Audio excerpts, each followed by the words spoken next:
في ليلة التهجير ولعنة التاريخ والضمير للطغاة تلحقهم إلى مداخل السعير، والضالعين في هوى الجنات بانت على تلك الفتاة في ليلة ظلماء والهزيع ينتظر الجميع في موسم الربيع في قدر مجهول.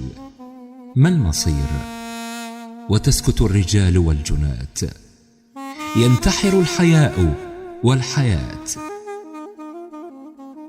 لكن الدهر لن يقف مكتوف الأيدي والذراع، يحمل في جعبته 1000 أداة في ثورة بانت على تلك الفتاة، صارخة ملء الورى تهتز أركان الأثير في ليلة التهجير، حيث العدا فيها منتصر لكنه مذعور.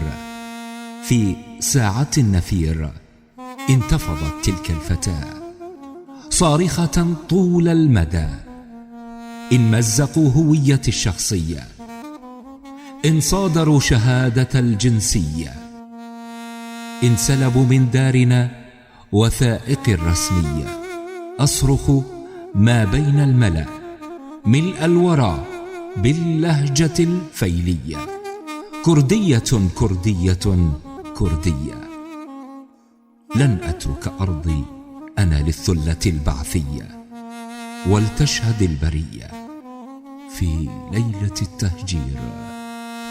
وليس هذا يومنا الأخير، ستشرق الشمس ويختفي الجنات في الجحور، إذن خذ هذه البرقية باللهجة الكردية الفيلية، هاتم روضاتم مجور ورالاتم خدا داغ خلاتم، أجدادنا آباؤنا من ها هنا والمولد، هويتي روحي لنا والسؤدد، ماذا يريد الأنكد؟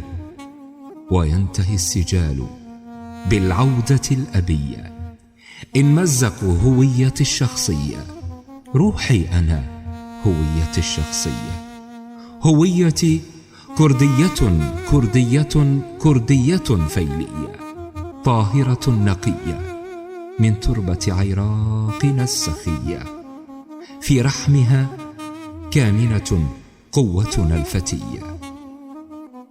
ولعنة التاريخ والضمير تترى على الجنات في السعير، وليلة التهجير والجنى وثورة عارمة بانت على تلك الفتاة في ليلة التهجير.